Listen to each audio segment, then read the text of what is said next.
صحیح مسلم میں حدیث ہے، دنیا برتنے کی چیز ہے اور سب سے بہترین متاع نیک بیوی ہے۔ اس سے بڑی بات کیا کی جا سکتی تھی؟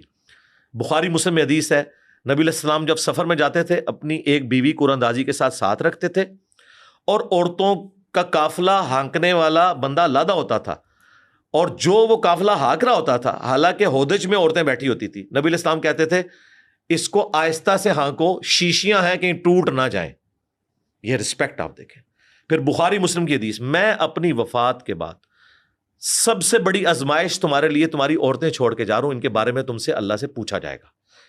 پھر بخاری مسلم میں حدیث، نبی علیہ السلام نے فرمایا عورت مرد کی ٹیڑھی پسلی سے پیدا ہوئی ہے، اسے سیدھا کرنے کی کوشش نہ کرنا، توڑ بیٹھو گے، اس سے نفع حاصل کرو، یعنی اس کی ان کمزوریوں کے ساتھ جو ہے گزارا کرو۔ ظاہر ہے وہ زبان والی تو ہے، وہ ہم سب کو تجربہ ہے اللہ کے فضل سے، تو نفع حاصل کرو، اسے سیدھا کرو گے تو توڑ بیٹھو گے، اور وہ توڑنا اسے طلاق دینا ہے۔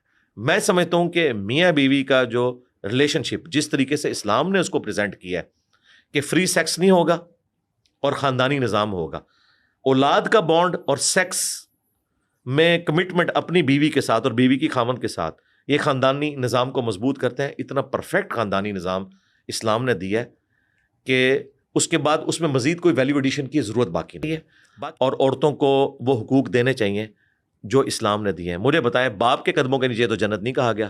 سنن نسائی میں کہا کہ جنت تیری ماں کے قدموں کے پاس ہے، ماں خواہ کافر ہے یا مسلمان ہے، اس کی خدمت کر کے جنت کماؤ گے۔ بخاری میں حدیث ہے، نبی علیہ السلام سے پوچھا گیا کہ سب سے زیادہ حسن سلوک میں نے کس کے ساتھ کرنا ہے؟ فرمایا تیری ماں حقدار ہے، دوسری بار کہا تیری ماں، تیسری دفعہ تیری ماں، چوتھی دفعہ کہا تیرا باپ۔ پھر بیویوں کے اپنے حقوق ہیں، عورتوں کے حقوق میں یقین سے کہتا ہوں، میں اپنی بیوی سے کہتا ہوں، میں یہ کیمرے پہ بھی آپ کی بات کرتا ہوں، میں اسے کہتا ہوں کہ میں تو جیلس ہوتا ہوں کہ تمہارے حقوق اسلام میں مجھ سے زیادہ ہے، اس لیے کہ میں نے اسلام پڑھا ہوا ہے۔ میں اسے کہہ رہا ہوں کہ اگر میں تمہاری بیوی ہوتا اور تم میرے ہسبینڈ، تو میں آسانی سے جنت کما سکتا تھا خدمت کر کے۔ یہ ایک مشکل کام ہے کیونکہ مرد کو بہت کچھ کرنا پڑے گا، عورت اس کی ذمہ داری ہے، وہ اس کو اپنی غلام نہیں سمجھے گا، اس کی جنت اور جہنم اس کے ساتھ جڑی ہوئی ہے کہ اس نے اپنے بیوی بچوں کے ساتھ کیا کیا ہے، کیا اچھا سلوک کیا ہے یا برا سلوک کیا ہے۔ تو حقوق تو ہر جگہ۔ بیٹیوں کے لیے نبی السلام کی مسلم میں حدیث ہے کہ جس کی 2 بیٹیاں ہیں اور اس نے ان کی اچھی پرورش کی اور شادی کی، وہ قیامت دن اس طرح میرے ساتھ ہوگا۔ بیٹوں کے لیے تو نہیں کہا۔ اگر آپ ریشو پروپورشن نکالیں تو بالکل ون سائیڈڈ آپ کو مقدمہ نظر آئے گا کہ اسلام میں جو پسا ہوا طبقہ تھا غلاموں کا، عورتوں کا، ان کے حقوق زیادہ ہے۔ اچھا، سورۃ النساء موجود ہے، قرآن کی ٹاپ کی لینتھ کی جو 5 سورتیں ہیں ان میں سے ایک، مردوں کے اوپر کوئی صورت نہیں ہے۔ کیوں؟ وہ پسا ہوا طبقہ تھا۔ اسی طریقے سے احادیث میں آئے آپ کو عورتوں کے حقوق کی بات ملے گی۔ ہوا یہ ہے کہ یہ معاشرہ میل ڈومیننسی والا ہے اور اس میں اسلام کا کوئی قصور نہیں ہے۔ مجھے بتائیں، اسلام سے پہلے ہم کیا تھے؟ ہندو کیا ڈیو رسپیکٹ دیتے تھے؟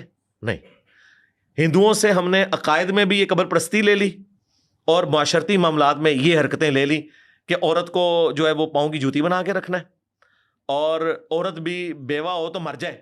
اسلام میں تو یہ ہے کہ بیوہ ہو تو اس کی شادی کراؤ۔